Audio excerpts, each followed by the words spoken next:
JDA की कार्रवाई का आज दूसरा दिन है। रजत पथ से बुलडोजर चल रहे हैं, पटेल मार्ग तक ये बुलडोजर चलाए जाएंगे। करीब 90 ऐसे अवैध निर्माण हैं जो इस सीमा में आते हैं। कल 2 किलोमीटर के आसपास जेडीए ने कार्रवाई की थी और आज करीब 1 किलोमीटर का दायरे जो है वो जेडीए के जो बुलडोजर हैं वो तय करेंगे और लगातार मानसरोवर में दूसरी बड़ी कार्रवाई चल रही है। पहले भी 251 अवैध निर्माणों को सड़क सीमा से जेडीए की ओर से हटाया गया था।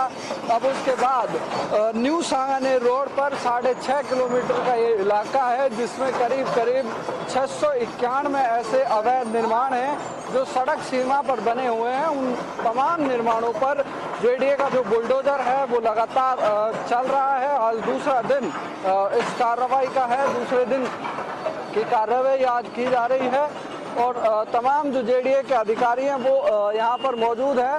त्रिभुवन जी, आज दूसरा दिन है कार्रवाई का, कोई विरोध के निपटने के लिए किस तरह के समझाइश की जा रही है? ऐसा विरोध वाली कोई नहीं है, सबको समझाइश कर दी गई है और माननीय हाईकोर्ट की पालना में कार्रवाई चल रही है, शांतिपूर्वक कार्रवाई चल रही है। आज कितने अवैध निर्माण हटाएंगे?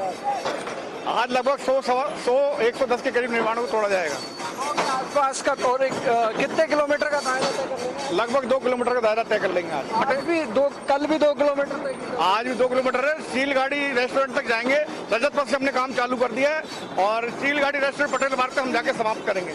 पटेल मार्ग तक आज कार्रवाई की जाएगी। तमाम जेडीए के अधिकारी यहाँ पर मौजूद हैं। भारी पुलिस जाब्ता भी तैनात किया गया है। तस्वीरों में जिस तरह से लगातार नजर आपको तस्वीरें आ रही हैं। सीसी है महेंद्र कुमार शर्मा जी, वो यहाँ मौजूद हैं। महेंद्र जी, आज कितना तय करेगा जाब्ता?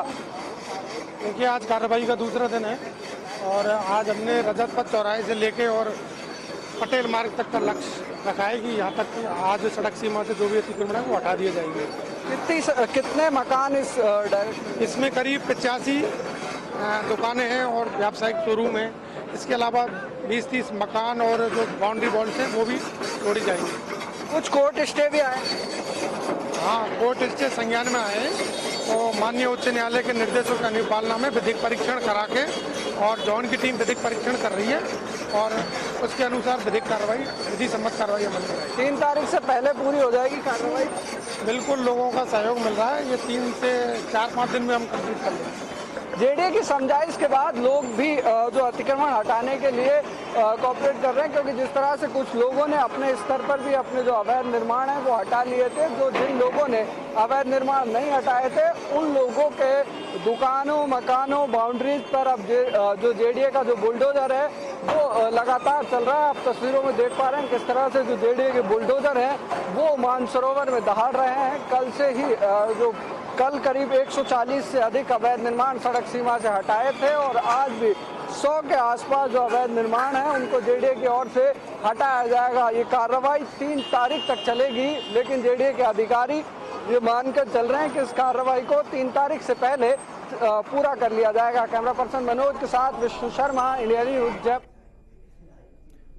अपने खास प्रोग्राम स्पेशल रिपोर्ट में अब आपको अलवर लेकर चलते हैं, जहां आपको बता रहे हैं एनबीए पुलिस थाना क्षेत्र के हिस्ट्री शीटर फिरोज खान सहित कई आरोपियों की संपत्ति पर बुलडोजर चलाया गया। बदमाशों के अवैध निर्माण पर बुलडोजर का कहर शुरू हो गया है। आपको बता रहे हैं यूआईटी के अधिकारी जेसीबी लेकर मौके पर पहुंचे। इस दौरान पुलिस और प्रशासनिक अधिकारी भी फोर्स के साथ मौके पर मौजूद रहे और सरकारी जमीन पर अतिक्रमण हटाने की कार्रवाई की गई। इसके लिए नगर विकास न्याय से करीब 10 लोगों को नोटिस देकर सरकारी संपत्ति से अतिक्रमण हटाने की चेतावनी दी गई। जिसके बाद आज नगर विकास न्यास का दस्ते ने आरोपियों के अतिक्रमण को हटाया। जेसीबी की सहायता से पक्के निर्माणों को तोड़ा गया। इस दौरान अतिक्रमण की कार्रवाई वाले रास्ते को ब्लॉक रखा गया, साथ ही लोगों की भीड़ को भी वहां से हटा दिया गया था। बता दें कि 3 दिन पहले हिस्ट्री शीटर फिरोज खान को पकड़ने गई पुलिस पर वैशाली थाना नगर इलाके के मनका में पथराव हुआ था। हमले में 3 पुलिसकर्मी गंभीर रूप से घायल भी हुए थे। पुलिस वाहन को क्षतिग्रस्त किया गया और महिलाओं ने आरोपी को पुलिस की गिरफ्त से छुड़ा लिया था। पुलिस ने आरोपियों की सरकारी जमीन पर बनी संपत्तियों का सर्वे किया, जिससे संपत्ति सरकारी जमीन पर सामने आई। जिसके बाद राजस्थान में भी बुलडोजर मॉडल अपनाकर अपराधियों की संपत्ति और घरों पर कार्रवाई लगातार की जा रही है। ये मकान भी अतिक्रमण में आ रहा है, हम गिरा चुके हैं और कुछ लोग कह रहे हैं कि इनके अगल बगल में जो और मकान है वो भी अतिक्रमण की श्रेणी में आ रहे हैं। उसका हम सर्वे करवाएंगे।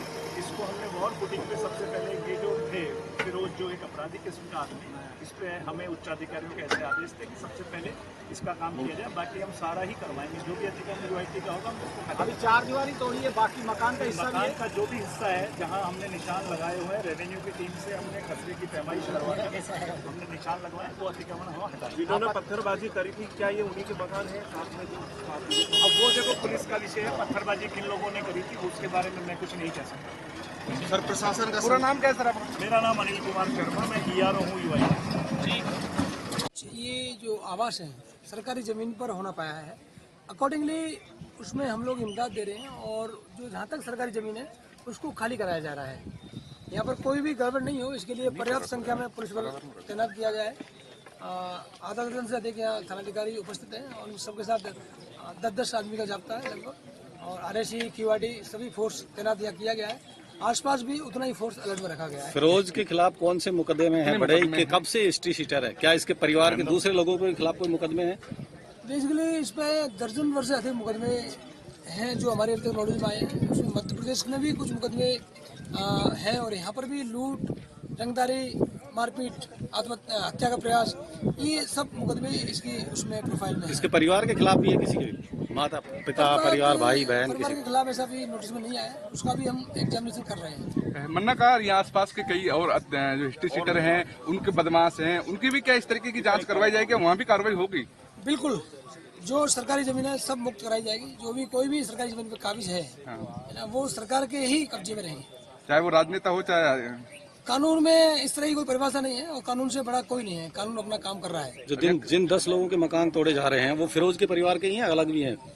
बेसिकली इस तरह से हमने नहीं किया, हमने तो जो EIT ने नाप तोल की है, जो सरकारी जमीन में आए हैं उन सब मकानों को कितना जाब्ता फिलहाल यहाँ मौजूद है? यहाँ लगभग 100 से अधिक का जाब्ता भी तैनात है मौके पर। सर, लोग एक सवाल कर रहे हैं कि जैसे हिस्ट्री चल रहा है और ये कैसे महमाई हुई, कितना अतिक्रमण है? यहाँ पे UIT ने जो सर्वे किया गया, वहाँ पे जो UIT की जमीन थी, सरकारी जमीन थी, जिसके ऊपर अतिक्रमण पाया गया, लगभग 10 घरों का अतिक्रमण पाया गया, उसको चिन्हित किया गया, विधिपूर्वक सभी को नोटिस जारी किए गए। उसके बाद दोबारा नोटिस जारी किए गए कि स्वयं भी अपना अतिक्रमण हटाए। उसके बाद लोगों ने वहाँ का सामान भी हटा लिया। इससे ये प्रतीत होता है कि वो जानते थे कि ये सरकारी जमीन पे अतिक्रमण था और आज नियमानुसार UIT के द्वारा ये अतिक्रमण हटाया जा रहा है। और यहाँ पे लगभग 100 के ऊपर का पुलिस जाब्ता भी अवेलेबल है। जिला कलेक्टर सर और SP सर के निर्देशन में ये कार्रवाई अभी की जा रही है। कितने मीटर अतिक्रमण माना है आपने फिरोज के मकान और उसके परिवार के मकान के बाहर? वो हमने चिन्हीकरण कर थोड़ा सा इसको वहाँ से हटवा दिया। कितने मीटर?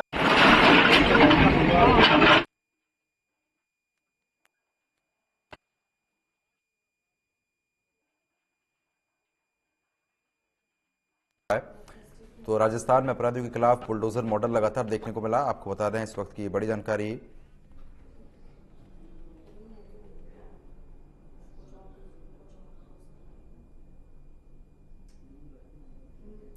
तो फिलहाल आपको बता दें अलवर से एक खबर है जहां पर लगातार देखने को मिल रहा है कि कार्रवाई यहां पर हुई है।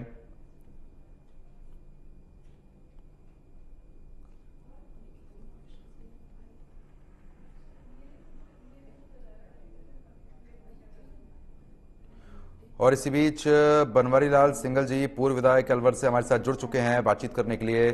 बनवारी लाल जी, बहुत बहुत स्वागत करता हूं आपका इंडिया न्यूज राजस्थान पर। आपका मेरी आवाज पहुंच पा रही है आप तक? आ रही है, बिल्कुल आ रही है, बहुत धन्यवाद। बनवारी लाल जी, इस मामले में नेता प्रतिपक्ष टीकाराम जूली लगातार कह रहे हैं कि मकान नहीं तोड़ना चाहिए था, आखिरकार परिवार का दोष क्या है? इसको किस तरीके से आप देखेंगे जो कार्रवाई यहाँ पर की गई है? देखिए, इसमें मेरा ये कहना है, ये जो अपराधी है फिरोज जी, ये जिस तरह का हिस्ट्री शीटर हो गया है, जिस तरह का समाज कंटक हो गया है, लोगों से 5-5, 10-10 लाख, 20-20 लाख रुपए एक एक व्यक्ति से धमका कर मांगना जी, और नहीं देने पर उनको जान से मारने की धमकी देना, ये अलवर के लिए एक बड़ी बहुत भयंकर घटना हुई है। इसके अतिरिक्त अगर कोई व्यक्ति इस प्रकार के पैसे कमा रहा है तो क्या उसका परिवार उसके पैसे का उपयोग नहीं कर रहा? पूरा परिवार उस पैसे को खा रहा है। ये मकान जो बना है वो अभी 22-23 साल का लड़का है, उसने कौन सी कमाई की है, इसकी जांच की जानी चाहिए। वो ये कह रहे हैं कि परिवार का आखिरकार उसमें दोष क्या है? परिवार उसके कुकर्मों में शामिल है जी। इस गांव में बहुत सारे बदमाशों का, ये मन्ना का जो गांव है, मैं नहीं कहता कि 100% लोग बदमाश है, लेकिन इस गांव में 150 ऐसे बदमाश हो गए जिनके कारण से मन्ना का गांव पूरे राजस्थान और हरियाणा तक मशहूर है, दूर दूर तक। इस गांव के लोग काम कम करते हैं और ये फिरौतीबाजी के काम धंधे ज्यादा करते हैं। इसलिए मकान तोड़ा जाना, मैं कहता हूँ राजस्थान में ये बुलडोजर की कार्रवाई और यहाँ से अलवर से शुरू होना, ये बहुत बड़ा संदेश है। भरतपुर से आज भरतपुर में भी कार्रवाई हुई है और अलवर में भी कार्रवाई हुई है। ये कार्रवाई अपेक्षित है, क्योंकि लोगों में जब तक प्रशासन का पुलिस को पकड़ के मारा है, इन लोगों ने इस गांव में पकड़ के घसीटा है, बुरी तरह से पुलिस को घेर कर मारा है। अगर पुलिस को घेर कर मारने लगेंगे तो फिर अपराधियों के लिए पुलिस कहां बचेगी? फिर तो शरीफ लोगों के लिए बचेगी पुलिस केवल।